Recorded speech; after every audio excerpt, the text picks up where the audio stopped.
तो जय हिंद मेरे प्यारे बच्चों, क्या हाल चाल, कैसे हो आप सब। बेहतर होगे और आप सभी की पढ़ाई भी बिल्कुल बेहतरीन चल रही होगी। और स्वागत करते हैं आप सभी का इस शानदार क्लास में प्यारे बच्चों, जिसमें हम सभी लोग फिजिक्स से रिलेटेड चैप्टर नंबर 3 डिस्कस कर रहे हैं, विद्युत धारा करंट इलेक्ट्रिसिटी, जिसमें न्यूमेरिकल प्रॉब्लम हम लोग सॉल्व कर रहे हैं, बहुत ही इंपॉर्टेंट न्यूमेरिकल। और आप सभी की बिहार इंटर परीक्षा जो 2025 में होने वाली है, उसमें निश्चित रूप से इस चैप्टर से न्यूमेरिकल पूछे जाने हैं। अब कुछ बच्चों को लगता है कि न्यूमेरिकल सर हमसे तो नहीं लगते, बाप रे बाप बहुत कठिन है। लेकिन मैं उन्हें बता देना चाहता हूं कि अगर आपने शुरू से लेक्चर्स को देखे हैं तो मैंने फार्मूला सीट डिस्कस की है और न्यूमेरिकल प्रॉब्लम को लगाने का तरीका बताया है। अब आपको प्रैक्टिस तो करनी होगी, भर भर के प्रैक्टिस करनी होगी। आपके पास किसी भी पब्लिकेशन की बुक है, उनसे न्यूमेरिकल क्वेश्चन प्रॉब्लम को सॉल्व कीजिए। कुछ बच्चों का कहना था कि सर मैंने क्वेश्चन बैंक में देखा कि सर न्यूमेरिकल प्रॉब्लम जो है वो एक ही दो क्वेश्चन पूछे गए हैं चैप्टर में, ज्यादा नहीं पूछे गए हैं। अब आपको हम ये बता दें कि अगर आपको भाई पास होना है तो आप न्यूमेरिकल एकदम ना लगाइए, कोई दिक्कत नहीं है। अगर आपको फिजिक्स में पास होना है तो भाई ये डरने वालों की बात है, और जो डरते हैं फिर उनके लिए क्या बताएं हम, और क्या ही उपाय हो सकता है। वो पास हो सकते हैं, निश्चित रूप से थ्योरी को पढ़ लेंगे तो पास हो जाएंगे, थ्योरी पढ़ पढ़ के और ऑब्जेक्टिव हल करके पास हो जाएंगे। लेकिन अगर आपको मैं 70 में 70 दिलाने की बात करता हूं, अगर मैं आपको 95% से अधिक लाने की बात करता हूं, तो उसके लिए काम करवाऊंगा, और मैं खुद करूंगा तो आपसे भी करवाऊंगा। दिन रात मेहनत मैं करूंगा तो आपसे भी मेहनत लूंगा। इसमें कतई भी कोई भी रियायत नहीं होगी। अगर आपको डर लगता है तो आप इतना थ्योरी पढ़ के ही यहां पर रुक सकते हो, लेकिन न्यूमेरिकल लगाओगे तो आपके अच्छे अंक देखने को मिलेंगे, क्योंकि इससे न्यूमेरिकल प्रॉब्लम जब सॉल्व करते हो ना तो आपको फार्मूले याद हो जाते हैं, आपका माइंड अच्छा वर्क करता है, आपके सोचने की क्षमता बढ़ती है। अरे भाई इससे काम लेना ही नहीं चाहते हो, आप इसको सोचने में मजबूर करते ही नहीं हो दिमाग को। सोचते हो हलवा बना बनाया मिल जाए, ऐसे ऐसे पड़ जाए बस हो गया। तो इससे तो काम नहीं चलने वाला ना हम ऐसा किए हैं ना आपसे करवाते हैं। आपको मेहनत करने के लिए मजबूर करते हो, मेहनत करना पड़ेगा, ये जायज है। 12th की परीक्षा दे रहे हो, है ना, ऐसे तो बड़ी बातें करने से नहीं हो जाएगा कि सिर्फ बोल दोगे माता पिता के सपनों को साकार करने के लिए सर बहुत मेहनत कर रहे हैं। अरे कैसी मेहनत कर रहे हो? जब इस पे कुछ बोझ नहीं डालना चाहते हो, शरीर पे कुछ बोझ नहीं डालना चाहते हो, तो कैसी मेहनत कर रहे हो? बातों से मेहनत कर रहे हो, बातों से मेहनत करना नहीं होता है। ठीक है प्यारे बच्चों, तो एक बात याद रखें, जिन बच्चों को भी थोड़ा सा अभी कठिन लग रहा है, वीडियो को रुकें, देखें, समझें, खुद से लगाने का कैलकुलेशन ही का प्रयास करें। मैं फार्मूला आपको बता देता हूं यहां पर कैसे लगाना है, कैसे करना है। तो जब आप प्रयास करोगे ना तो आपको धीरे धीरे समझ में आएगा। इकट्ठे कोई चीज नहीं समझ में आती किसी को भी। आसमान में अगर थोड़ी सी ऊंचाई पर जाना है तो निश्चित रूप से हमें सीढ़ियां चढ़नी ही होंगी, किसी भी माध्यम का प्रयोग करके हमें ऊपर तक जाना ही होगा, उसके लिए कोई दूसरा रास्ता नहीं है। ठीक है, कोई भी बन के भगवान बन के नहीं आया यहां पर, मानव रूप में ही आपको चमत्कार नहीं देखने को मिलेगा। आपको सिंपल वे में काम ही करना होगा, बस तरीका अलग होना चाहिए, है ना। बस इतनी बात याद रखना भाई। अब आगे बढ़ते हैं भाई, अब ज्यादा टाइम ना लेते हुए तो सभी का स्वागत करते हैं क्लास में। गुड इवनिंग, नमस्तुभ्यम, नमस्कार आप सभी को, जय श्री राम, राधे राधे। मेरे सभी शेर श्रेणी हमारे साथ जुड़ चुके हैं, तो good evening my dear all. Class को शुरुआत करेंगे, है ना, बिल्कुल। हाँ भाई कोई दिक्कत नहीं है, हाँ हमेशा ये सेंटेंस बोलना चाहिए कि ना कोई शिकवा होगी ना कोई बहाना होगा, और आनंद सर की फिजिक्स वाली क्लास में शाम के 6:30 बजे जरूर जरूर आना होगा। अच्छा बहुत बढ़िया सर, आप फार्मूला बता देते हैं तो क्वेश्चन लग जाता है, और जब फार्मूला नहीं याद रहता तो क्वेश्चन बनाने में दिक्कत होती है। बहुत अच्छी बात कही आपने। तो फार्मूला कैसे आएगा? जब आप डेली प्रैक्टिस करोगे, क्वेश्चन को साथ लगाना सीखोगे। चलो धीरे धीरे ऐसे ही सीखोगे जरूर। साइंस बैच 2025 आप सभी के लिए प्यारे बच्चों 12th क्लास के लिए आगाज किया गया था, जिसमें सारे बच्चे आप लोग मतलब पढ़ रहे हैं। लेकिन आप अपने दोस्तों से, आप अपने पास पड़ोस में और भी बच्चों को इंक्लूड कर सकते हैं साइंस बैच 2025 से। क्यों? क्योंकि विद बेस्ट फैकल्टी आप बिहार बोर्ड की, अर्थात बिहार बोर्ड का नंबर 1 एजुकेशनल चैनल और नंबर 1 फैकल्टी के साथ आपको पढ़ने का यहां पर मौका मिलता है। तो मात्र जो फी रखी गई है 1250 रुपए में, क्योंकि हमारा उद्देश्य है कि बच्चों के हित में हम काम करें, हर एक उस गरीब तबके के पास तक भी, बच्चे के पास तक हम पहुंचे जो बहुत ज्यादा फीस जुटा पाने में सक्षम नहीं है, उनके पास भी बच्चे पहुंचे। और ये प्यारे बच्चों 1 साल का फी है, इसमें सारे सब्जेक्ट, अनिल सर मैथ पढ़ाते हैं, अमन सर बायो पढ़ाते हैं, प्रिंस सर तो आपको पता है हिंदी पढ़ाते हैं, हम आपको फिजिक्स पढ़ाते हैं, दीपक सर इंग्लिश पढ़ाते हैं, केमिस्ट्री सर विशाल सर पढ़ाते हैं केमिस्ट्री, मतलब सारे सब्जेक्ट आपके इतने फी में 1 साल तक कवर कराए जाएंगे, तो अपनी आप में है बड़ी बात। और प्यारे बच्चों लास्ट टाइम तक रिवीजन भी करवाया जाएगा। हम लोग आपको जनवरी से बैच स्टार्ट किए थे और आपका अनवरत ये चलते रहना है जब तक कि आपकी बोर्ड परीक्षा नहीं हो जाती। तो सोचो 1250 रुपए में भर भर के फैकल्टी के द्वारा आपको कंटेंट मिलने वाला है। प्यारे बच्चों दिए गए नंबर पर आप कॉल कर सकते हैं, अगर कोई समस्या आ रही है तो 8114532021 इन दिए गए नंबर पर कॉल कर सकते हो, अगर बैच में जुड़ने में कोई भी दिक्कत आ रही है तो। ठीक है, अच्छा। इसके साथ प्यारे बच्चों आप अपने छोटे भाइयों को, जो आपके जूनियर हैं, छोटे भाई बहनों को आप बता सकते हैं सफलता बैच प्यारे बच्चों ये 11th क्लास के लिए लॉन्च किया गया है 2024-26 साइंस स्ट्रीम के बच्चों के लिए, जिसमें प्राइस रखा गया है 2499। कहेंगे सर यहां महंगा हो गया क्या? नहीं, 11th का 1250, 12th का भी 1249, क्योंकि अब ये 2499 रुपए है। तो इस प्रकार से जुड़ के 2 ईयर का फी है, टोटल 2 साल का फी है प्यारे बच्चों। ये चीज याद रखेंगे, कंफ्यूज नहीं होंगे इस चीज में। ठीक है, 11th वालों के लिए यही प्राइस में 2 साल में वो जुड़ सकते हैं, 2 साल तक के लिए 11th भी पढ़े 12th भी पढ़े। और बिल्कुल फाउंडेशन बैच जैसी क्लासेस चलती है, आप सभी को तो पता है, आप सभी ने सपोर्ट किया इतना, आप सभी के टारगेट बोर्ड के परिवार को बढ़ाने में बहुत ज्यादा मदद की है, तो ये आप सभी तो बखूबी परिचित हैं। तो इसलिए मैं कहना चाहूंगा कि आप सभी छोटे भाई बहनों को भी प्रेरित कर सकते हैं कि टारगेट बोर्ड पर सफलता बैच का आगाज हो चुका है, क्लासेस प्रॉपर रूप से चल रही है। अभी डेमो क्लासेस यूट्यूब पर चल रही है, पहला चैप्टर, उसके बाद सारी क्लासेस एप्लीकेशन पर शिफ्ट की जाएंगी। ठीक है, चलो, तो आप सभी को पता है प्यारे बच्चों कहीं पर भी किसी भी सब्जेक्ट में कोई दिक्कत नहीं आने वाली है। आप ये टारगेट बोर्ड पर भरोसा दिखा सकते हैं, और अभी तक जिन भी बच्चों ने दिखाया है उनके परिणाम जो है अभी इस वर्ष 2023 में स्टेट टॉपर, डिस्ट्रिक्ट टॉपर बहुत अच्छे तरीके से 10th में आए, और 12th का रिजल्ट आप लोग जिस वक्त दोगे ना, मेरे तो दिल कह सकते हैं खुशी से झूम उठेगा।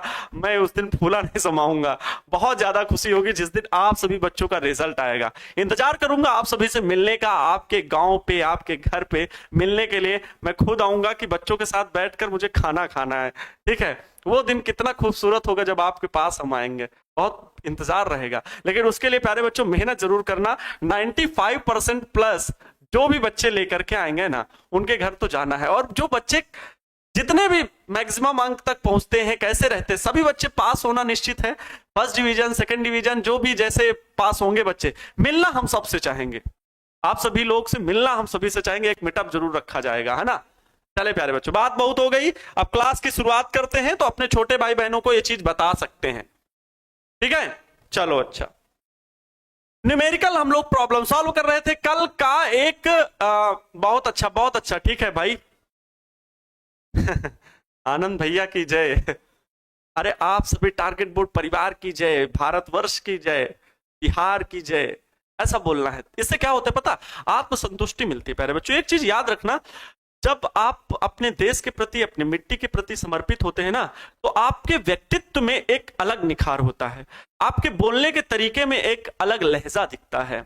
जब आप किसी दूसरे के साथ बैठते हैं, समाज में 4-5 लोगों के बीच में अपनी बातें रखते हैं, तो आपके रखने बातें सुनी जाती हैं, क्योंकि आपने कुछ काम किया होता है। और जब मिट्टी से प्रेम करते हैं, देश से प्रेम करते हैं, देश के निर्माण में कुछ सहयोग करना चाहते हैं, तो ये नहीं कि सर हम जब करोड़पति बन जाएंगे ना तभी सहयोग कर पाएंगे, नहीं। आपका वो छोटा सा कार्य, अगर मेरी एक आदत होती थी बच्चों पर्सनली, कि मैं अगर बाइक से भी चलता था ना, तो सड़क पर अगर कहीं पर मुझे ईंट दिख जाती थी और मैं बाइक से जा रहा हूं, सड़क पर बीच में ईंट रखी हुई है, तो मैं बाइक रोक करके स्टैंड लगा करके उस ईंट को फेंकता था। ठीक है, ये मेरी फेंकता था, नहीं फेंकता भी हूं अभी भी, लेकिन अब ज्यादा मैं निकलता नहीं हूं बाहर, क्योंकि आप लोगों के कामों की वजह से मैं व्यस्त रहता हूं, बहुत कम निकलना होता है। और निकलना होता है तो 4 व्हीलर से निकल गए कभी सर लोग के साथ, बाकी बहुत कम ज्यादा निकलना होता है। फिर भी जो भी मुझे घटना उस तरह की दिखती है कि यहां पर मैं छोटा सा अपना सहयोग दे करके मैं इस निर्माण में अपना भागीदार बन सकता हूं, तो वहां मैं कार्य करने से बाकायदे कोई भी दिक्कत नहीं, मुझे कोई शर्म नहीं आती। मैं उसी गरीब तबके का बच्चा हूं, मैं उसी मिडिल क्लास फैमिली से आता हूं। ठीक है, जहां पर एक एक आवश्यकता की पूर्ति के लिए किस प्रकार मेहनत की जाती है, मैंने अपनी आंखों से देखा है। तो प्यारे बच्चों मुझे कोई शर्म नहीं आती, क्योंकि मुझे पता है सामने वाला भी ये सोच रहा है कि इस ईंट को उठा के कोई फेंक दे। दूसरा आदमी भी देख रहा है कि इस ईंट को उठा के कोई काश कोई आके फेंक दे, तो मैं क्यों नहीं फेंक दे रहा हूं भाई? ठीक है, ये चीज होनी चाहिए प्यारे बच्चों। तो कहने का अर्थ है कि जब हमें अपने देश के प्रति समर्पण होता है, अपनी मिट्टी के प्रति समर्पण होता है, तो हमारे कार्यों में निखार आता है, हमारे कामों में कौशलता आती है, हमारी स्किल में डेवलपमेंट होती है। ये होता है प्यारे बच्चों, और जीवन में होना भी चाहिए, क्योंकि व्यक्तित्व को सुधारने के लिए, अपने चरित्र का निर्माण करने के लिए यही अच्छी आदतें हैं जो आपको आगे बढ़ाने में मदद करती हैं, और लोग आपका सम्मान करते हैं, लोग आपकी इज्जत करते हैं। ठीक है, यहां तो जिंदगी हर कोई काम काट लेता है ना। इस एक मैं शायरी बोलता रहता हूं ना, काम करो ऐसा कि पहचान बन जाए, हर कदम चलो ऐसा कि निशान बन जाए। काम करो ऐसा कि पहचान बन जाए, हर कदम चलो ऐसा कि निशान बन जाए। और जिंदगी तो यहां हर कोई काट लेता है, जिंदगी तो यहां हर कोई काट लेता है, लेकिन आप जियो ऐसा कि मिसाल बन जाए, आप जियो ऐसा कि मिसाल बन जाए। ठीक है प्यारे बच्चों, ये बात हमेशा याद रखेंगे। चले प्यारे बच्चों, न्यूमेरिकल प्रॉब्लम सॉल्व करें इसी मोटिवेशन के साथ, इसी जोश के साथ। क्लास को सभी लोग शेयर करेंगे ताकि मेरा मोटिवेशन, मेरी एनर्जी बढ़ जाए। तो मेरी एनर्जी कौन हो? आप लोग, है ना। हाउ इज द जोश? तो वो जोश बढ़ के रहना चाहिए, और वो जोश कहां से आएगा? तो आप, आनंद सर की एनर्जी स्टूडेंट्स, आनंद सर की एनर्जी उनके सभी स्टूडेंट, सभी विद्यार्थी जन, है ना। चले प्यारे बच्चों, बात बहुत हो गई, सर आगे क्वेश्चन करवाइए। आपको प्यारे बच्चों कल मैंने एक होमवर्क दिया था। जी सर, मुझे याद है, हम लोगों ने नहीं लगाया इसीलिए याद है। आप लोग वो वाले स्टूडेंट क्यों नहीं हो? देखो एक बच्चा कर रहा है कमेंट, R बराबर 85/8 हो। मैं नाम लेना चाहूंगा, आशीष कुमार यादव जी, जिन्होंने कमेंट किया है कि सर इतना आंसर आ रहा है। बहुत अच्छी बात है, बाकी किसी बच्चे का मुझे कमेंट नहीं दिख रहा है, लेकिन आशीष कुमार यादव जी, आपके लिए मेरी तरफ से क्लैपिंग, आपको दिल से सैल्यूट। आंसर कैसा भी है, गलत सही है, लेकिन आपने सॉल्व किया है, और बच्चे तो अपनी बात में बिजी हैं, तो ये नहीं होना चाहिए। ठीक है, और बच्चे तो बहुत सारे तारीफ कर रहे हैं। तारीफ इंसान को कमजोर बनाती है ना। कहेंगे सर आप उल्टा चलते हैं, पहले बोलते तारीफ भी किया करें और तारीफ ना भी किया करें। नहीं, दोनों बातें हैं। जब मौका हो, जब बात हो रही पढ़ने लिखने की, तो वहां पर 11/12 क्या है, संस्कारी लड़का, वाह। चले प्यारे बच्चों, अच्छा अब न्यूमेरिकल को सॉल्व किया जाए। आप सभी के लिए मैंने कल बताया था भाई कि ये जो क्वेश्चन है, इसमें से ये पहला क्वेश्चन आपने लगा लिया होगा, हमने लगा दिया था, दूसरा क्वेश्चन लगा दिया था, और इस तीसरे क्वेश्चन को आप सभी के लिए मैंने होमवर्क दिया था। यस और नो? सभी बच्चों का जवाब आएगा यस सर, सभी बच्चों का जवाब आएगा यस सर। अब देखो, कुछ उल्टा पुल्टा कमेंट लिख रहे हैं, 25/24 ओम, है ना। आदित्य बिंदु जी, मतलब बहुत लोग कॉपी कर करके लिख रहे हैं। चलो देखते हैं कैसा भी आएगा, वो मैं आप सभी को इस प्रश्न को हल करने वाला हूं। 38/8 ओम भी कुछ लोग बच्चे कमेंट कर रहे हैं। ओहो, 38/8 कटेगा नहीं, 19 दूना 38 और 2 चौके 8, 19/4 लिख देते। पकड़ी गई चोरी, तुक्का मारने वाली चोरी पकड़ गई है आपकी। 38/8 बता रहे हैं, बोलो 38/8। अरे अगर आप घर पे सॉल्व किए थे तो इसको सरल करते कि ना करते? पूरा सरल करते ना, 19/4 लिखते कि नहीं? लेकिन नहीं, आपका चोरी पकड़ गई, मैंने तो पकड़ ली भाई। 19, मतलब आप जल्दी से कमेंट बॉक्स में टाइप कर दिया 38/8 लिख दो, कुछ भी होगा देखा जाएगा, है ना। चलो बात नहीं करेंगे, शुरू करें, क्वेश्चन को लगाया जाए भाई। देखो, इसको लगाने के लिए सबसे पहले क्या आपको चाहिए कि सबसे पहले तो आप भाई चित्र ही बना लीजिए, देख लीजिए चित्र किस प्रकार से बना हुआ है। ए बाबू ध्यान से देखना, हल कर रहे हैं, बहुत कठिन नहीं है ये क्वेश्चन, बहुत कठिन नहीं है बाबू, बस लगाने का तरीका आना चाहिए।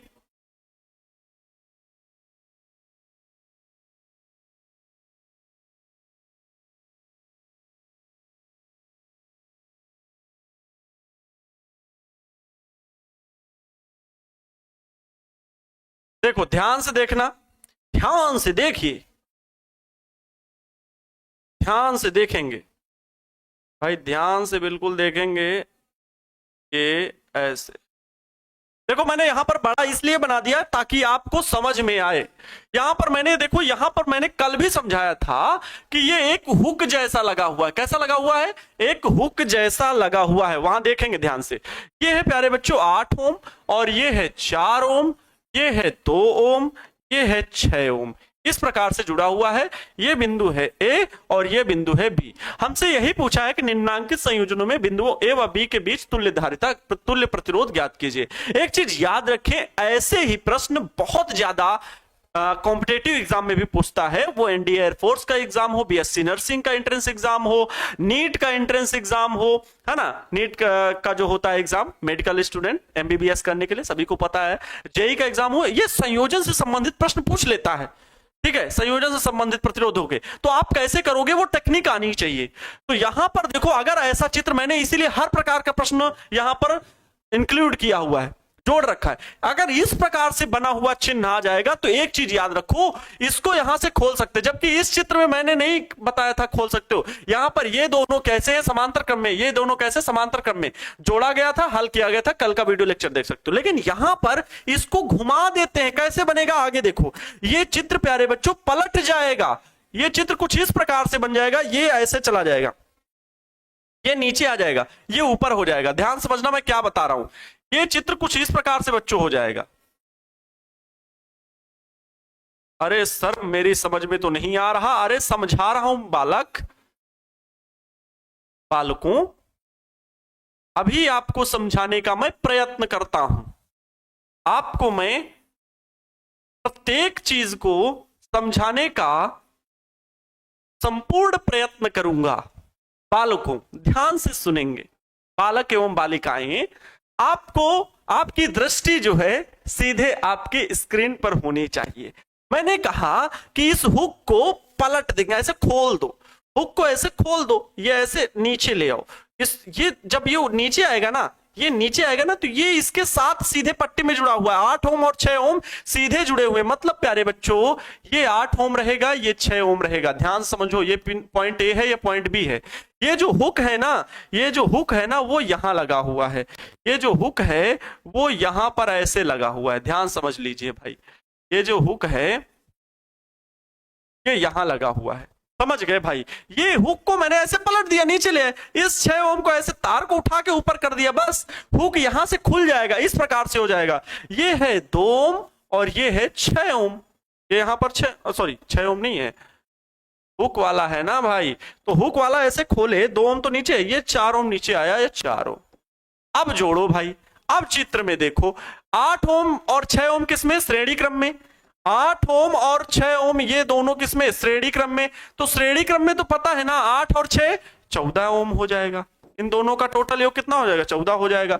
इसका कितना हो जाएगा, 4 और 2 का 6 ओम हो जाएगा। तो तुल्य प्रतिरोध कितना हो जाएगा, बच्चा पार्टी कमेंट करेगी, सभी बालक कमेंट करेंगे, बालक और बालिकाएं, तुल्य प्रतिरोध कितना होगा, तुल्य प्रतिरोध कितना होगा। तो तुल्य प्रतिरोध अब देखो 1/14 1/6 लिखेंगे, क्यों, समांतर क्रम में है, समांतर क्रम में। अब 14 और 6 समांतर क्रम में है, क्या चित्र बनाना पड़ेगा क्या, दूसरा बना दे रहे हैं, इधर देखो बना दे रहे हैं। ये पॉइंट ए है ना, ये जुड़ करके एक प्रतिरोध, ये इधर जुड़ करके एक प्रतिरोध। देखो अब पॉइंट ये ए बन गया, ये पॉइंट बी बन गया, ये पॉइंट ए, ये पॉइंट बी, ये दोनों जुड़ करके 14 ओम बन गए, ये दोनों जुड़ करके 6 ओम बन गए। 14 और 6 जोड़ दीजिए, तुल्य प्रतिरोध 1/r बराबर 1/14 प्लस 1/6। इसे हल करेंगे, 14 छंग 84, पूरा मैं ले रहा हूं इस प्रकार से गुड़े, 6 प्लस 14 कितना हो जाएगा, 20/84। तो 1/r बराबर 20/84। इसे हल कर लो, 10 42 5 21/5 जो कि पलट देंगे तो r बराबर आएगा, पलट के 21/5, जो 5/21 आ रहा है वो आ जाएगा, कितना,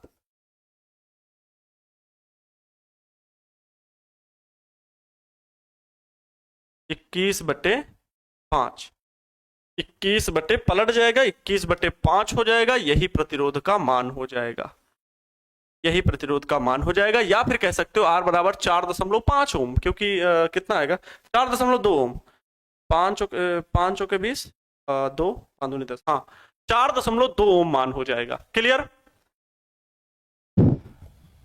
ठीक है। क्या सभी बच्चों को ये बात बिल्कुल समझ में आ गई? जी सर, जी सर, जी सर, वेरी गुड। एक चीज याद रखें, आप सर कहें सर इस वाले चित्र में तो ऐसा नहीं हुआ, तो मैं बता रहा हूं फोकस करना, ये सिंबल ऐसा नहीं, हुक जैसा यहां पर नहीं है, इसलिए ये दोनों समांतर क्रम में थे, ये दोनों समांतर क्रम में थे। जब दोनों का मान निकाल लिया तो फिर एक, भाई ये जुड़ के दोनों एक बन गए प्रतिरोध, तो एक प्रतिरोध बना दिया था कल के वीडियो लेक्चर में। फिर ये वाला दोनों जुड़ करके एक प्रतिरोध बन गया था, तो ये पॉइंट बी था, ये पॉइंट ए था। अब बोलो ये दोनों श्रेणी क्रम में हो गए कि नहीं हो गए? तो इन दोनों को पहले आपस में जोड़ने के बाद समांतर क्रम में, फिर इनको श्रेणी क्रम में जोड़ा गया था, कल के वीडियो लेक्चर में बताया गया था। अब मैं आज यहां पर रिपीट नहीं करूंगा क्योंकि मुझे और भी न्यूमेरिकल सॉल्व करने हैं। और यहां पर हुक लगा हुआ है, तो इस हुक का मतलब क्या समझना कि हुक को हमें पलट देना। इस प्रकार से मैंने हुक को पलटा, ये 8 और 6 इस प्रकार से श्रेणी क्रम में जुड़े हुए हैं क्योंकि हुक लगा हुआ है, ना कि ये तार परिपथ जुड़ा हुआ है। ये हुक लगा हुआ है, यहां से खोल देना है 6 ऊपर, तो 8 और 6 ऊपर इस प्रकार से जोड़ना है। बात समझ गए बच्चों? पता है सर, पता है सर, वेरी गुड, ओके, समझ गए, याद रहना चाहिए। अगला क्वेश्चन आप सभी की स्क्रीन पर ये रहा। कल मैंने कहा था, इस क्वेश्चन को जल्दी से लगाओ, कल मैंने एक चीज बताई थी आप सभी को प्यारे बच्चों कि प्रतिरोधों के संयोजन में देखने के लिए कहीं भी प्रतिरोध लगे हों, जल्दी से ट्रिक अपनाएंगे। ये प्रतिरोध रहा, आगे फिर प्रतिरोध है, लेकिन देखो ये R1 है, ये R2 है। अभी R1 और R2 किस क्रम में जुड़े हुए हैं? ये पॉइंट है A, ये पॉइंट है B। R1 और R2 किस क्रम में जुड़े हुए हैं? तो श्रेणी क्रम में। एक का हाथ, मान लो ये वाला, ये मैंने कैसे बताया था आप सभी को प्रतिरोधों का संयोजन याद है? हाथ फैला के कोई प्रतिरोध, ये मैं रेजिस्टेंस हूं, ये मेरे हाथ मतलब सिरे दोनों, तो एक का हाथ, ये मेरा ये वाला हाथ दूसरे वाले प्रतिरोध के हाथ से जुड़ा हो, क्रम से ऐसे ही जोड़ते चले जाए तो श्रेणी क्रम। जबकि समांतर क्रम संयोजन में मेरा ये हाथ और मेरे सामने कोई व्यक्ति खड़ा होगा, मेरे इधर नहीं बल्कि सामने खड़ा होगा, और तब उसका हाथ और मेरे हाथ ऐसे जुड़े, तो वो समांतर क्रम है ना। सभी व्यक्तियों का एक जगह पे हाथ जोड़ देना तो वो समांतर क्रम, सभी को पता है, मैंने ये चीज सिखाई थी। देखो अब अगर ऐसे जा रहे हैं तो ये श्रेणी क्रम, लेकिन यहीं पर एक तीसरा रास्ता बीच में मिल जाएगा। अगर तीसरे रास्ते में कोई भी प्रतिरोध लगा है या ऐसे ही परिपथ दिखाया गया है कि धारा इधर जा रही है, तो प्यारे बच्चों याद रखेंगे कि अब R1 और R2 के बीच कैसा संबंध हो जाएगा? तो समांतर क्रम संयोजन हो जाएगा। कैसा संयोजन होगा? समांतर क्रम। क्यों? क्योंकि जैसे ही आगे चलते जा रहे हैं, चलते जा रहे हैं, चलते जा रहे हैं, यहां पर इस बिंदु पर 3 रास्तों वाला एक हमें तिराहा मिल गया, चौराहा बोल लो, जैसा भी होता है ना, वैसे 3 रास्तों वाला यहां पर बिंदु मिल गया। तो हम क्या करेंगे कि अब इसके बाद जो भी प्रतिरोध होगा, चाहे इस शाखा में हो चाहे इस शाखा में हो, जो भी प्रतिरोध अब इस प्रतिरोध के बाद होगा वो समांतर क्रम संयोजन ही होगा। तो जल्दी से इस चित्र में देखेंगे बच्चों कि यहां पर ये तीनों प्रतिरोध किस क्रम में जुड़े हुए हैं। 9 ओम बच्चे पार्टी कमेंट कर रहे हैं, कुछ बच्चे कमेंट कर रहे हैं 9 ओम 1 ओम। बहुत बढ़िया, शानदार आंसर। चलिए देखते हैं कितने बच्चों का सही है, कितने बच्चों का गलत है। आप सभी को बता दे प्यारे बच्चों, आप सभी को मैं बता देना चाहता हूं, यहां पर चलना शुरू करते हैं। भाई ये प्रतिरोध देख रहे हैं, एक 3 ओम वाला, बोलो यस और नो? 3 ओम वाला देख रहे हैं। हम अब इस प्रतिरोध से देखना चाहते हैं कि इसका संयोजन कैसा है।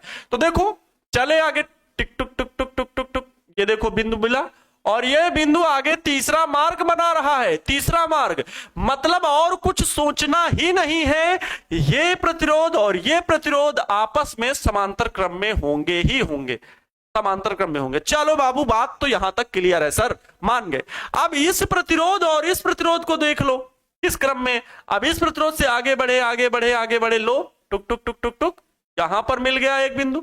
अब यहां से इधर गया रास्ता जम, इधर गया रास्ता जम, इधर गया रास्ता जम, अर्थात प्यारे बच्चों ये प्रतिरोध और ये प्रतिरोध भी समांतर क्रम में ही होंगे। अब बात आती है सर एक बार जरा इस प्रतिरोध और इस प्रतिरोध को भी चेक कर लो। इसको तो इसके साथ चेक कर लिया था, जरा इसको और इसको चेक कर लो। चेक कर लेते हैं भाई, इधर से चलो टुक टुक टुक टुक, यहीं पर तीसरा रास्ता मिल गया। चलो फिर भी नहीं, आगे और बढ़ते, टुक टुक टुक टुक टुक टुक, जम जम जम जम जम जम जम, आगे गए। अब देखो यहां पर चले आगे, 3 रास्ते मिल गए, एक इधर एक इधर एक ऊपर, 3 बिंदु। अर्थात प्यारे बच्चों ये तीनों प्रतिरोध आपस में किस क्रम में है? तो समांतर क्रम में है। चित्र से परिपथ में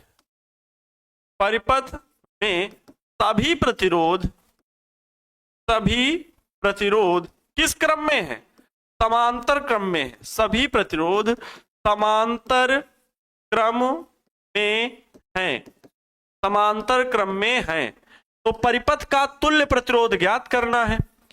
परिपथ का तुल्य प्रतिरोध का मतलब होता है कुल प्रतिरोध, ठीक है। तुल्य प्रतिरोध कितना होगा, तो समांतर क्रम में है ना, तो समांतर क्रम संयोजन क्या होता है, 1/r equal to 1/r1 plus 1/r2 plus 1/r3, तो इज इक्वल टू 1 में r1 कितना भाई 3, r2 कितना भाई 3, r3 कितना, r3 कितना वो भी 3, 1/3 plus 1/3 plus 1/3, r1 r2 r3 तीनों आपस में समांतर क्रम में, तीनों को जोड़ देंगे भाई, तो यह आएगा 1 में r इज इक्वल टू भाई 3 एलसीएम ले लोगे, 1 प्लस 1 प्लस 1 जो कि बनेगा 3/3, 3 से 3 कैंसिल आएगा 1, पलट देंगे r बराबर 1 ओम ही रहेगा, और यही आप सभी का आंसरवा हो जाएगा, यही उत्तरवा हो जाएगा आप सभी का।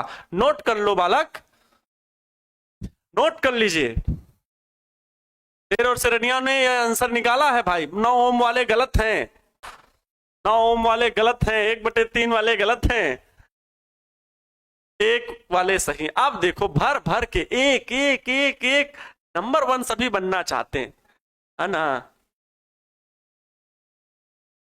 बोलो सही है कि नहीं, कहीं किसी का गलत है, कोई दिक्कत, एक होगा सर, एक होगा, वेरी गुड। जिसका गलत था कोई दिक्कत नहीं, मैंने क्या कहा, आंसर आना चाहिए आपका सही है कि गलत है, आपने हल किया, बस यही बहुत है। आपका थोड़ा सा मिस्टेक हुई वो हम आपको समझाने के लिए है ना, समझ गए, एक ओम आंसर आएगा, एक ओम आंसर आएगा। सर आसान क्वेश्चन है, सब आसान क्वेश्चन तो है ही, है ना। चलो अच्छा एक क्वेश्चन और लगाओ, एक क्वेश्चन और लगाओ आसान वाला ही, है ना, चलो आसान वाला ही सब लगाओ। ये क्वेश्चन रहा आसान वाला, ये लो, ठीक है, ये भी आसान ही है, सब आसान ही देंगे। चलो जल्दी से बताओगे, ये आसान वाला क्वेश्चन आप सभी की स्क्रीन पर ये रहा भाई, आसान वाला क्वेश्चन हम लेके आते हैं इस बार, फिर आपके लिए आसान वाला ही प्रश्न लगाएंगे, क्योंकि आप लोग पहले आसान आसान लगाओ फिर कठिन कठिन लगाया जाएगा, है। ये देखो, ये परिपथ है प्यारे बच्चों, इस परिपथ से जुड़ी हुई है एक सेल को जोड़ा गया है, ये सेल जुड़ा हुआ है जिससे धारा प्रवाहित हो रही है, ये सेल का प्यारे बच्चों है आंतरिक प्रतिरोध। ध्यान से सुनिएगा, ये आपका सवाल यहां पर रहेगा, विद्युत वाहक बल इसका कितना है, 2.5 वोल्ट, का आंतरिक प्रतिरोध कितना है 0.5 ओम, यह आंतरिक प्रतिरोध है, प्लस माइनस यहां से धारा आई प्रवाहित होती है, इसका मान है 1 ओम, इसका मान है 2, इसका मान है 2 ओम, इसका मान है 4 ओम, इसका मान है 5 ओम।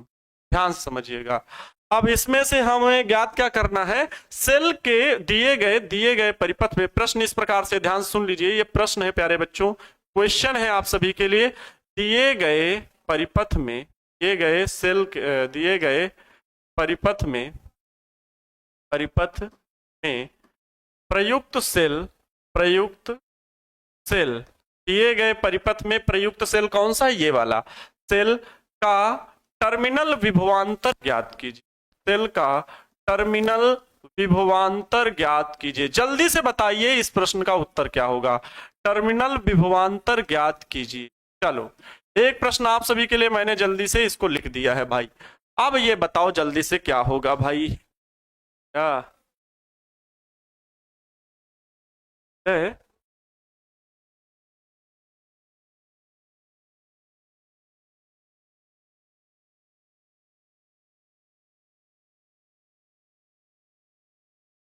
एक सेकंड आप लोग,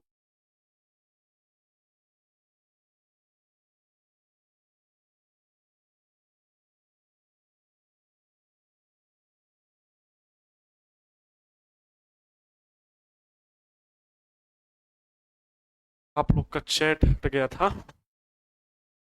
एलसीएम 42 होगा कौन,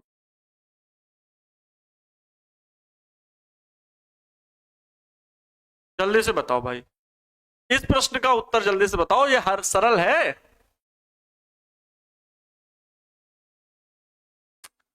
जल्दी से बताओ भाई, इस प्रश्न का उत्तर आप लोग को बताना है, सेल का टर्मिनल विभवांतर ज्ञात कीजिए। जल्दी से बताएंगे बच्चा पार्टी। लगाना मैं शुरू करूं। आप सभी को याद होना चाहिए कैसे लगा है सर जी। अभी आसान है कि नहीं, देखो बताते, थोड़ा सा कठिन नहीं है, प्रिंसिपल पता होना चाहिए। देखो एक चीज प्यारे बच्चों मैंने आप सभी को सिखाई थी, एक चीज याद करेंगे जरा। ये क्या किसी को परिपथ याद है इस प्रकार का? यहां पे गैल्वेनोमीटर लगा हुआ था, क्या किसी को व्हीटस्टोन ब्रिज याद है? अगर सभी बच्चों को व्हीटस्टोन ब्रिज याद है तो मैंने कहा था यहां पर प्रतिरोध लगा हुआ है, यहां पर प्रतिरोध लगा हुआ है, यहां पर प्रतिरोध लगा हुआ है, यहां पर प्रतिरोध लगा हुआ है, ये P, ये Q, ये R, ये S, इस प्रकार से। तो व्हीटस्टोन ब्रिज क्या होता है? P अपान में Q बराबर R अपान में S। बोलो, ये होता है परिपथ का संतुलन। व्हीटस्टोन ब्रिज में ये कहते हैं कि इस शाखा में धारा प्रवाहित नहीं होती है, जो यहां पर विकर्ण है इस शाखा में धारा प्रवाहित नहीं होती है, शून्य विक्षेप की स्थिति होती है। व्हीटस्टोन ब्रिज का सिद्धांत याद आया सभी को? वैसे यहां पर क्या देखो, इन प्रतिरोधों का अनुपात बराबर है 1/2, 1/2 बराबर 2/4, 2/4 है कि नहीं? जरा चेक करो, 2 1 कम 2, 2 2 4, ये लो 1/2 इधर भी, 1/2 इधर भी। अर्थात प्यारे बच्चों यहां पर 5 ओम के प्रतिरोध में कोई धारा प्रवाहित नहीं होगी, और 5 ओम के प्रतिरोध में जब कोई धारा प्रवाहित नहीं होगी तो 5 ओम का प्रतिरोध पूरे परिपथ में काम भी नहीं करेगा, काम भी नहीं करेगा। ये याद रखेंगे, हमें परिपथ का अगर तुल्य प्रतिरोध निकालना होगा जिस तो हम 5 ओम के प्रतिरोध को जोड़ेंगे नहीं, हमें टर्मिनल विभवांतर चाहिए, तो पूरे परिपथ में हमें प्रतिरोध मिल जाए और ये प्रवाहित धारा आई का मान मिल जाए, प्रवाहित धारा आई का मान मिल जाए। आई बराबर जब सेल लगा हो तो सेल से प्राप्त धारा याद करें। अब फार्मूले पहले सोच लेना, पहले हल करना नहीं शुरू करना। मैं आपको बता रहा हूं, सिखा रहा हूं बेस कि पहले चीजें क्या खोजी जाती हैं। तो आपको टर्मिनल विभवांतर चाहिए, मैंने कहा V बराबर आई आर ओम के नियम से। तो भाई आर टर्मिनल विभवांतर जो कि सेल द्वारा प्रवाहित धारा के बाद परिपथ में जो विभवांतर कार्य करता है। विद्युत वाहक बल अलग चीज है, विभवांतर अलग चीज है। विद्युत वाहक बल सेल का हमेशा नियत रहता है, वो वही रहेगा जो लिखा हुआ है, लेकिन टर्मिनल विभवांतर प्रभावित होता है, प्रतिरोध कितना लगा है वो उस पर निर्भर करेगा, वो उस पर कार्य करेगा। इस वजह से प्रतिरोध, बाह्य प्रतिरोध कितना है, आंतरिक प्रतिरोध से मतलब नहीं टर्मिनल विभवांतर को, वो इस पर, ठीक है, इस प्रतिरोध की सहायता से निकाल लेंगे। दूसरा काम हमें परिपथ में प्रवाहित धारा निकालनी सेल द्वारा, तो सेल द्वारा सेल का विद्युत वाहक बल बटे कैपिटल आर प्लस स्मॉल। क्या ये सूत्र सभी को याद है? मैंने बताया था सेल द्वारा प्राप्त धारा, सेल से प्रवाहित धारा। जब यहां पर सेल दिया गया है तो हमें सेल से प्राप्त धारा का मान याद करें। मैं कह रहा हूं आप खोल लीजिए, आप खोल लीजिए कल का फार्मूला, परसों का फार्मूला सेट जो परसों के लेक्चर में था, याद करें, वहां पर मैंने बताया था सेल से प्रवाहित धारा, इसका सूत्र ये है। तो प्यारे बच्चों सबसे पहले मुझे यहां पर यह लिखना है कि दिया गया परिपथ कैसा है? व्हीटस्टोन सेतु। मैंने ये चीज सिखाई है आप सभी को। व्हीटस्टोन सर ने एक ऐसा समायोजन तैयार किया गया था उनके द्वारा जिसकी सहायता से हम अज्ञात प्रतिरोध का मान निकाल लेते हैं, तो व्हीटस्टोन सेतु ने ऐसा समायोजन तैयार किया जिसमें किसी भी समांतर चतुर्भुज के संगत भुजाओं में लगे प्रतिरोधों का अनुपात बराबर होता है। यहां पर बराबर आया, मैंने चेक कर लिया। लगाने का तरीका देखो मेरा क्या था, अभी लगाने का प्रोसेसिंग मेरी देखो क्या थी लगाने की। मैंने तो अपने तरीके से तो नहीं हल करते चले जा रहे हैं, आपको समझाने के लिए बता रहे हैं पहले कि पहले क्या खोजना चाहिए न्यूमेरिकल में। तो दिया गया परिपथ व्हीटस्टोन सेतु द्वारा संतुलित है, ठीक है, मतलब उसका पालन करता है, बात यह है संतुलित है। अतः 5 ओम का प्रतिरोध, 5 ओम के प्रतिरोध में धारा प्रवाहित नहीं होगी, और जब धारा नहीं प्रवाहित होगी तो इसे गणना में हम नहीं लेंगे। धारा प्रवाहित नहीं होगी बच्चों, धारा प्रवाहित नहीं होगी, और जब धारा प्रवाहित नहीं होगी तो हम इसे गणना में भी नहीं लेंगे, इसका कैलकुलेशन नहीं करेंगे, याद रखेंगे, ठीक है। ये चीज याद रखेंगे कि जब कभी व्हीटस्टोन सेतु मिलेगा ऐसे प्रतिरोध, संगत प्रतिरोधों का अनुपात निकाल लें, और अगर वो व्हीटस्टोन सेतु है तो विकर्ण में लगे प्रतिरोध का गणना हम नहीं करेंगे। अब देखो कैसे गणना करेंगे, तो फिर इसको भूल जाओ, इस चीज को आप भूल जाओ बिल्कुल कि ये है ही नहीं, ये शाखा है ही नहीं। जब ये शाखा नहीं है तो 1 ओम और 2 ओम किस में होंगे? श्रेणी क्रम में होंगे। और 1 और 2 जोड़ देंगे, सीधे जोड़ना सीख जाओ, फास्ट बनो। R1 R2, R1 plus R2 2 1 3, नीचे कितना 4 2 6, नीचे कितना 4 2 6 श्रेणी क्रम में। तो इस प्रकार के लिए हम कहें परिपथ का तुल्य प्रतिरोध, परिपथ का तुल्य प्रतिरोध कितना होगा? परिपथ का तुल्य प्रतिरोध कितना होगा? तो 1 में R इज इक्वल टू ऊपर, क्योंकि अब ये दोनों समांतर क्रम में होंगे। अब इस प्रकार का संयोजन बन जाएगा, देखो इस प्रकार का ये प्रतिरोध,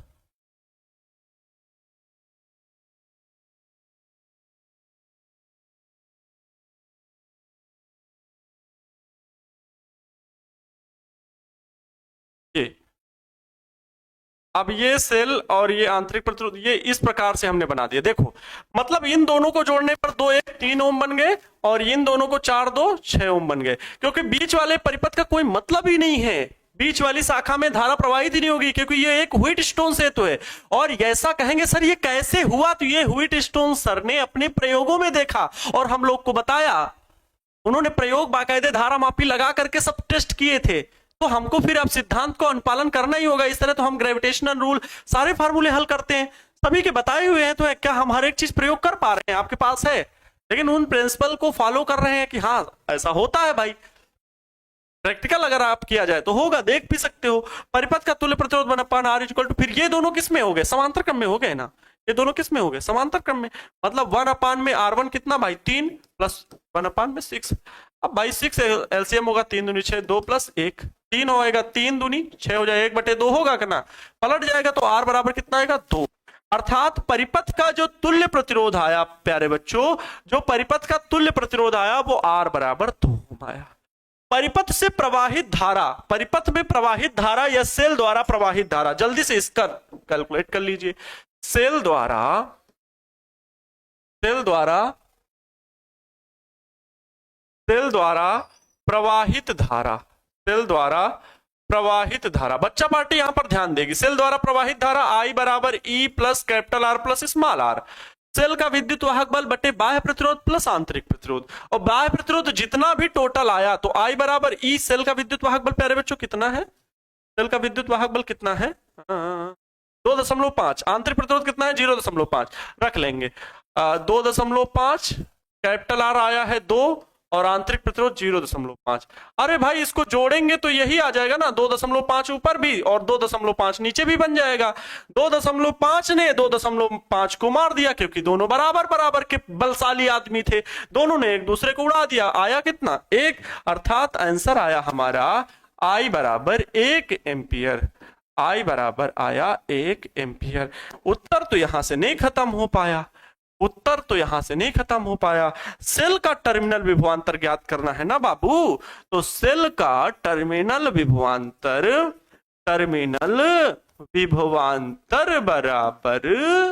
विभवांतर बराबर V equal to I capital का R, स्मॉल r नहीं, कैपिटल का R।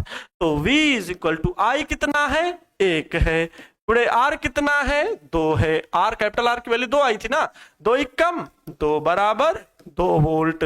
आंसर कितना आया बाबू? 2 वोल्ट आया। अरे सर दिल एकदम खुश हो गया हमारा, झूमने का मन कर रहा है, भांगड़ा बजा दो सर। बोलो, दिल बल्ले बल्ले हो गया है ना। जो पानी से नहाते हैं वो सिर्फ लिबास बदलते हैं, और जो पसीने से नहाते हैं वो इतिहास बदलते हैं। बिल्कुल बिल्कुल अच्छी बात है भाई, समझ में आ गया प्यारे बच्चों। मेरी चाहत नहीं कि कोई आकर मेरा दर्द बटाए, मेरी हसरत है कि मेरी उम्र इस जमाने को लग जाए। मेरी चाहत नहीं कि कोई आकर मेरा दर्द बटाए, मेरी हसरत है कि मेरी उम्र जमाने को लग जाए।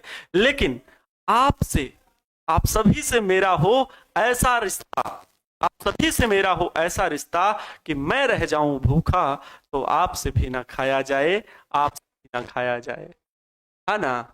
ऐसा संबंध है आप लोग बहुत खाना पीना पूछते हैं ना, सर खाना बन रहा है खा लीजिए। चलो प्यारे, बस वो हो गया, सोल्यूशन हो गया, इसलिए 2-4 बातें करनी जरूरी। बताइए समझ में आया क्या ये प्रश्न? बहुत इंपॉर्टेंट क्वेश्चन था, व्हीट स्टोन ब्रिज से संबंधित प्रश्न था। मैंने आप सभी के सामने प्रश्न को तुरंत लिखा और फिर लैंग्वेज के आधार पर फिर सॉल्व भी किया गया। ठीक है,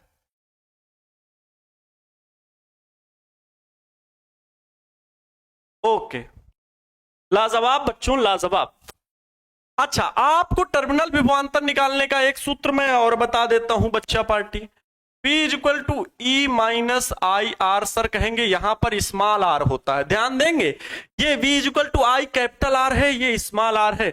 जब सेल धारा परिपथ में प्रवाहित कर रहा हो, याद करो मैंने अभी फार्मूले सेट में भी बताया था कि सेल जब चार्ज हो रहा हो, आवेशित हो रहा हो, तो प्लस आई आर, अर्थात सेल धारा ले रहा है।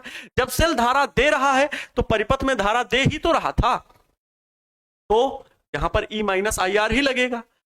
आई आर कौन सा? आंतरिक प्रतिरोध वाला, भूलना नहीं। इससे भी टर्मिनल विभवांतर निकाल सकते हैं भाई। जितना टर्मिनल विभवांतर खपत हो रहा है, विद्युत वाहक बल वो है, जो नियत है वो तो है अपने आप में भैया। हम तो ऐसे रहेंगे, हम राजा हैं तो हैं, अपने मंत्रीगणों को भेजो।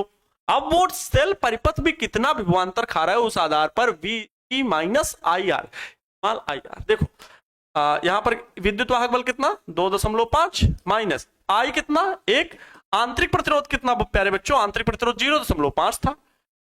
देखो तो V is equal to 2.5 minus 0.5 का गुणा हुआ 1 से, तो 0.5। अब 2.5 में 0.5 घटा दोगे तो 2 ही तो आएगा, 2 वोल्ट। बोलो, इस उत्तर से भी आप क्या निकाल सकते हो? सेकेंड मेथड आपको बता दिया। अरे सर आप एक एक चीज के दो मेथड बता देते हैं, हम इसीलिए तो कंफ्यूज हो जाते हैं। कंफ्यूज करने के लिए नहीं, सिखाने के लिए बच्चा पार्टी, सिखाने के लिए, है ना।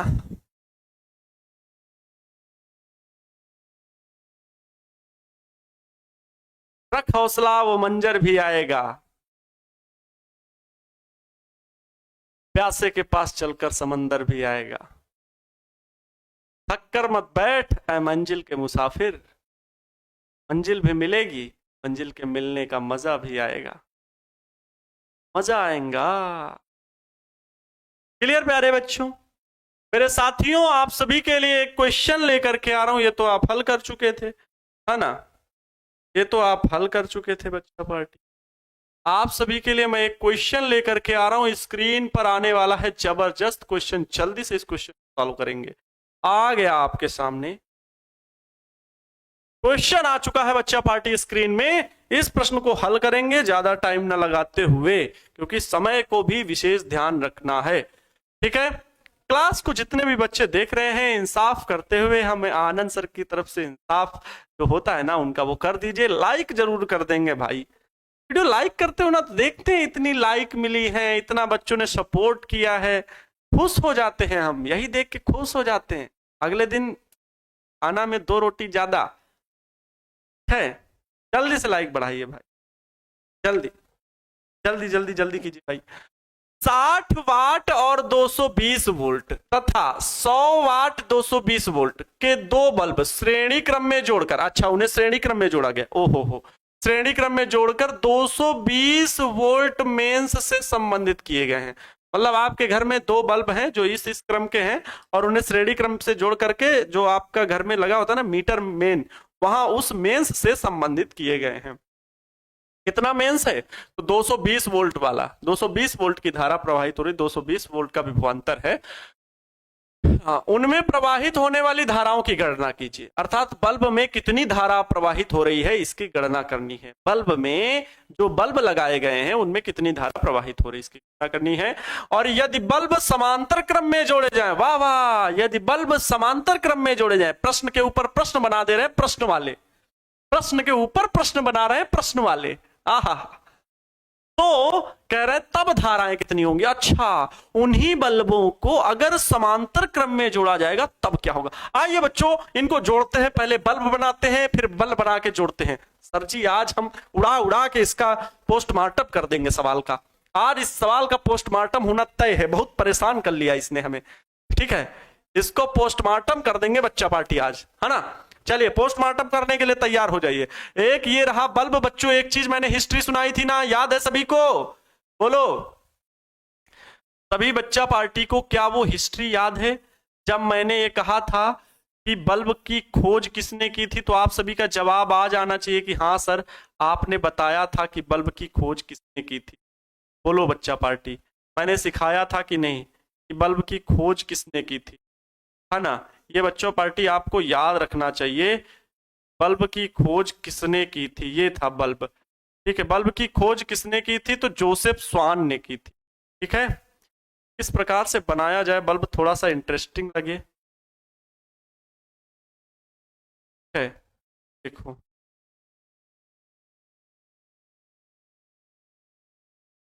इस प्रकार का बल्ब होता है, उस प्रकार तो नहीं बना सकते, लेकिन बनाने का तरीका फिर भी हम कोशिश कर रहे हैं। इतना बड़ा तो ये नहीं होगा नीचे का हेड, हाल मैं मान रहा हूं कि इस प्रकार से।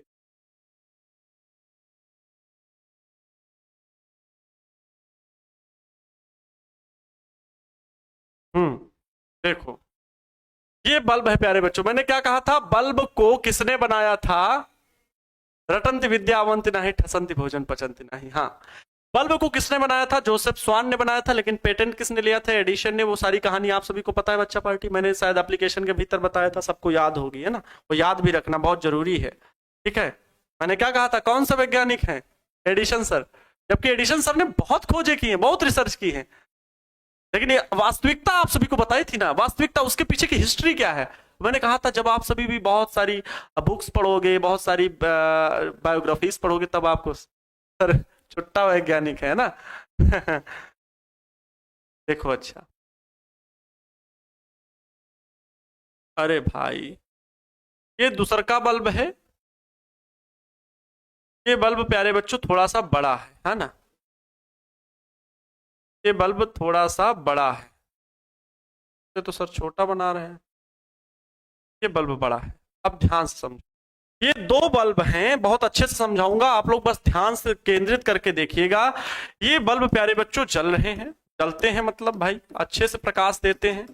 इन बल्बों में क्या है, एक बल्ब है 60 वाट 220 वोल्ट, मतलब इस बल्ब का जो मान है वो 60 वाट, और इसका जो बीच का विभवांतर है सिरों का, वो जितने वोल्टेज का एक बर्दाश्त कर सकता है, या जितने सिरों का वोल्टेज इसके सिरों पर लगाया जा सकता है, उससे अधिक लगाएंगे तो बल्ब फ्यूज हो जाएगा, खराब हो जाएगा। तो 220 वोल्ट, इसकी शक्ति कितनी है, 60 वाट। जबकि दूसरा बल्ब यहीं पर 100 वाट का है, 100 वाट का, इसका विभवांतर कितना है, इसके सिरों पर कितना वोल्टेज दिया जा सकता है, तो 220 वोल्ट। आपके घर पे बल्ब होंगे, कई सारे एलईडी बल्ब होंगे, उसमें लिखा रहता है कि 220 वोल्टेज 9 वाट की एलईडी है, ऐसा लिखा रहता है बल्ब में। ठीक है, कोई भी चीज लिखोगे, चार्जर देखोगे, चार्जर में भी लिखा रहेगा। इनको किस क्रम में जोड़ा गया है बच्चों, श्रेणी क्रम में जोड़ा गया है। इनको किस क्रम में जोड़ा गया है, श्रेणी क्रम में जोड़ा गया है, इस प्रकार से इनको जोड़ दिया गया है, श्रेणी क्रम। ठीक है, श्रेणी क्रम में जोड़ दिया गया है। अब बताओ, इन दोनों को श्रेणी क्रम में जोड़ दिया जाता है, होता क्या है, इसके एक हुक को इससे जोड़ दिया जाएगा, और जो दो तार निकलेंगे, एक तार इससे, एक तार इस बल्ब से, दोनों तार से निकाल के मेन से जोड़ देंगे। ये लो मेन से जोड़ दे रहे हैं, बहुत अच्छे से जोड़ेंगे भाई। ये लो, इनका देखो संयोजन हमने किस प्रकार श्रेणी क्रम संयोजन जोड़ा है। ये बॉक्स है प्यारे बच्चों, ठीक है, ये बॉक्स है, यहां पर स्विच लगा हुआ है। ठीक है, ये स्विच है। ठीक है,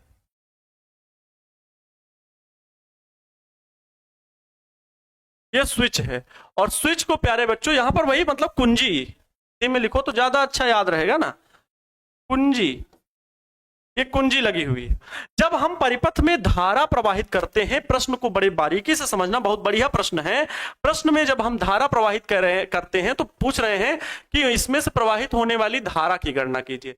अब धारा हमें कैसे पता कि इसमें कितनी जाएगी, इसमें कितनी जाएगी, क्योंकि हमें धारा प्रवाहित करने के लिए यह बताया गया कि इसे किससे जोड़ा गया है, 220 वोल्ट मेन से जोड़ा गया, ये तो लिखा ही नहीं। अर्थात इसे जो जोड़ा गया है प्यारे बच्चों, वो यहां पर सेल ही मान लो ऐसे लगा हुआ है, प्लस माइनस कितने वोल्ट का है, 220 वोल्ट का मेंस है, 220 वोल्ट मेंस से जोड़ा गया है।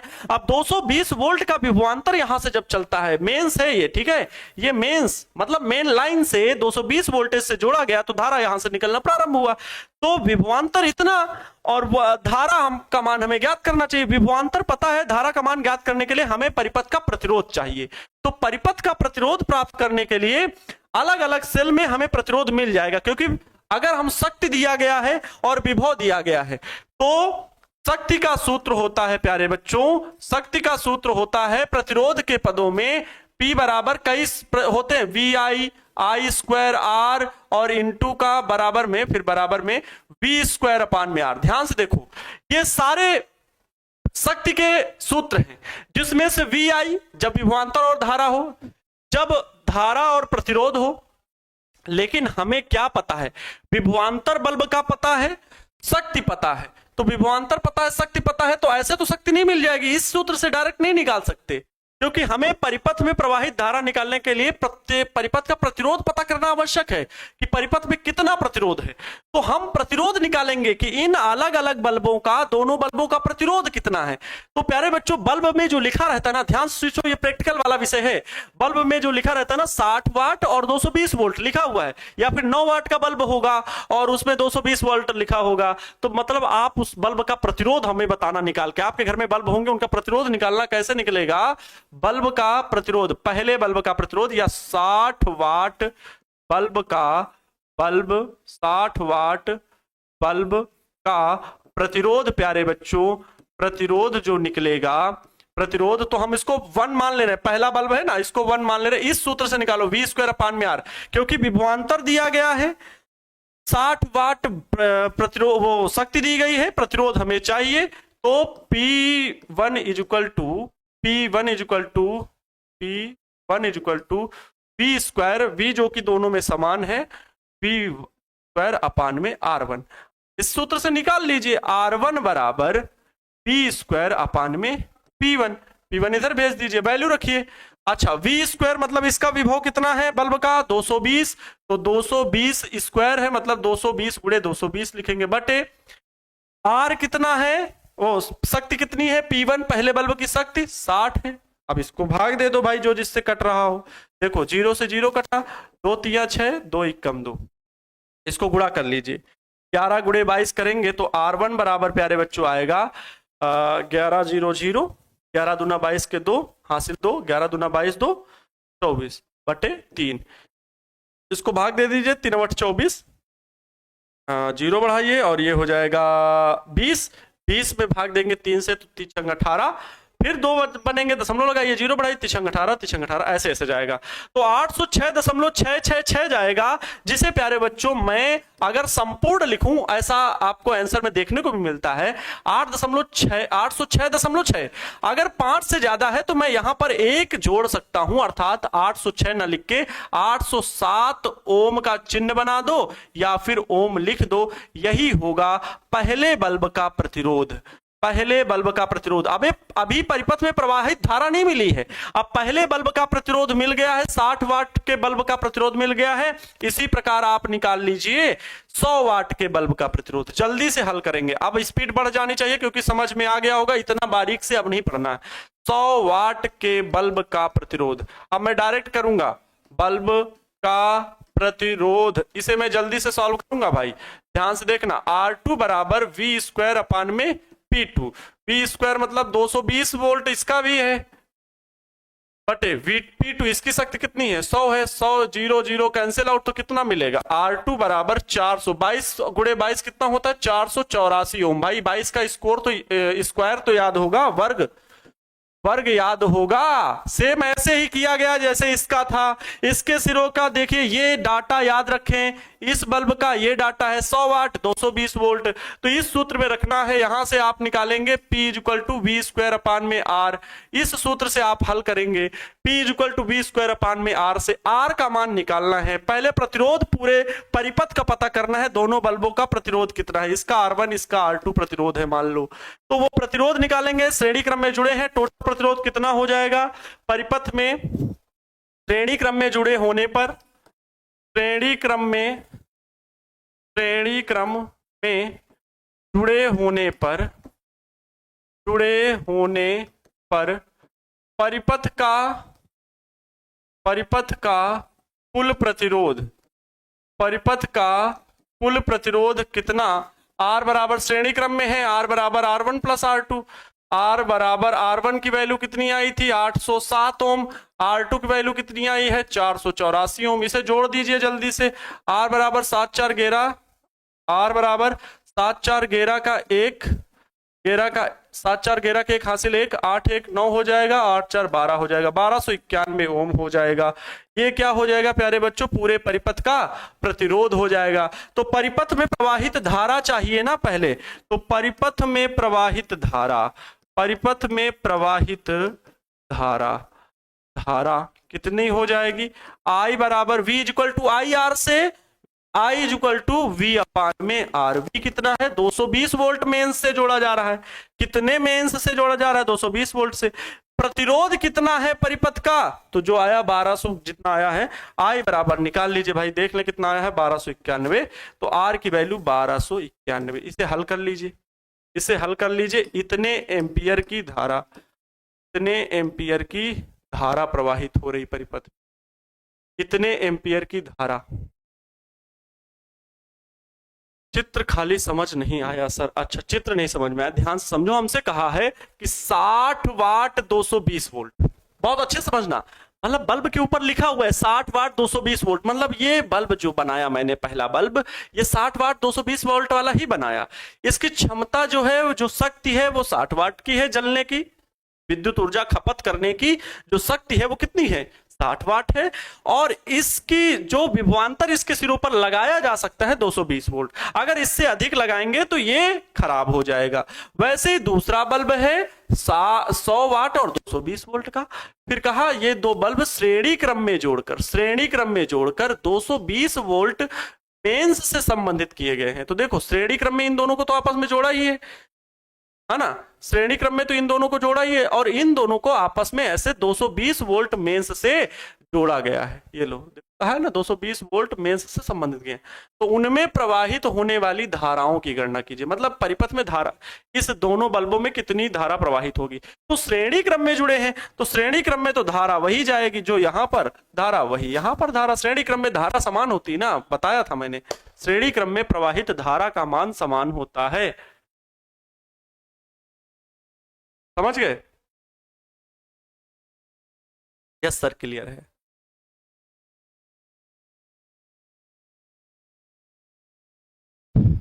सर एक ही तार को कैसे जोड़े, कहां भैया एक ही तार जुड़ा हुआ है, इनको तो ऐसे जोड़े। फिर यहां से एक तार लाए, एक तार यहां से लाए, एक तरफ माइनस वाले में जोड़ दिया, एक तरफ प्लस वाले में जोड़ ली। चलो अब हमसे कहा, ये तो परिपथ में धारा आ गई, इसको हल कर लेंगे निकल आएगा मान। हमसे कहा अगर इन्हें समांतर क्रम में जोड़ दें, तब समांतर क्रम में बल्ब को जोड़े जाएं तब धाराएं कितनी होंगी। तब प्यारे बच्चों विभवांतर समान होगा, तब प्यारे बच्चों क्या होगा, विभवांतर समान होगा, और उस समय आप P इक्वल टू VI से लगा सकते हो। तब आप लोग इस सूत्र से लगाओगे। आइए समांतर क्रम के लिए आपको मैं होमवर्क दे रहा हूं, हिंट बस दे दूंगा, आपका ये होमवर्क होगा, ठीक है। हिंट प्यारे बच्चों लिखेंगे, हिंट क्या रहेगी कि समांतर क्रम में जोड़ने पर, समांतर क्रम में जोड़ने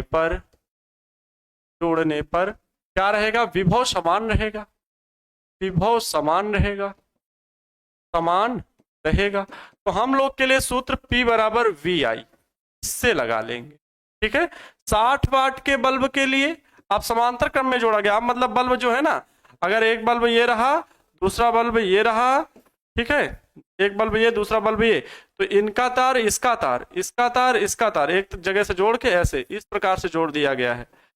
अब ये समांतर क्रम संयोजन है। कैसा संयोजन है, समांतर क्रम में जुड़ा हुआ ये है परिपथ। समांतर क्रम में इस प्रकार से बल्ब, ये 60 वाट वाला मान लीजिए और ये 100 वाट वाला मान लीजिए, समांतर क्रम में जुड़ा है। दोनों के तार एक बिंदु से एक जगह पर, दोनों का ये सिरा एक बिंदु से, समांतर क्रम में जैसे जोड़ा जाता है, याद तो है भाई।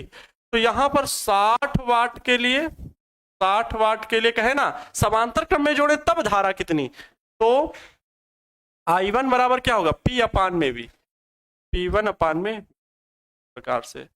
I2 बराबर कितना होगा, 100 वाट के लिए, 100 वाट के लिए कितना होगा, I2 बराबर P2 अपान में ऐसे इसको हल कर लेंगे। I2, अच्छा IR, ओहो R1 प्रतिरोध कहाँ गया, हम हो के साथ कहाँ निकाल दे रहे हैं, प्रतिरोध वाला,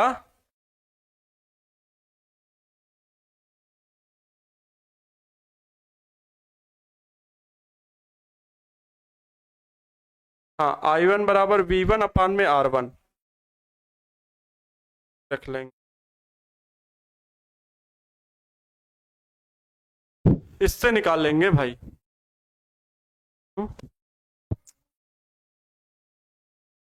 विभवांतर समान है ना, विभवांतर समांतर क्रम में समान, तो P1 अपान में V, टू अपान में V, फिर V1 और V2 नहीं लिखेंगे, विभव समान है ना, तो V1 और V2 नहीं लिखेंगे, P अपान में V। अब हल कर लेना भाई, इसे हल कर लेना, P1 की वैल्यू 60, V की वैल्यू 200, इसे हल करेंगे, P2 की वैल्यू कितनी है 100 और बटे V की वैल्यू 200। परिपथ में प्रवाहित धारा अलग अलग मान आ जाएगा, दोनों ही बल्बों में समांतर क्रम में प्रवाहित धारा का मान आ जाएगा, इन दोनों को हल कर लेंगे। ठीक है, आज के लिए प्यारे बच्चों इतना ही। ये होमवर्क आपका हो गया, फिर आप सभी से हम लोग नेक्स्ट लेक्चर में एक क्लास और न्यूमेरिकल के लेंगे, अभी कई सारे न्यूमेरिकल हैं, कल की क्लास में हम लोग और न्यूमेरिकल प्रॉब्लम डिस्कस करेंगे, फिर न्यूमेरिकल नहीं होगा इसके बाद, क्योंकि फिर हमें ऑब्जेक्टिव हल करना है और क्लास का इस पूरे चैप्टर का वन शॉट भी लेना है। कैसी लगी आज की क्लास आप सभी लोग वीडियो में कमेंट बॉक्स में जरूर बताएंगे, और सभी प्रॉब्लम का सॉल्यूशन हम नेक्स्ट वीडियो लेक्चर में करने की पूरी कोशिश करेंगे। मिलते हैं प्यारे बच्चों नेक्स्ट वीडियो लेक्चर में, तब तक आप सभी लोग खुश रहें, मस्त रहें और दूसरों को भी खुश रखने का पूरा प्रयास करें। जय हिंद, वंदे मातरम।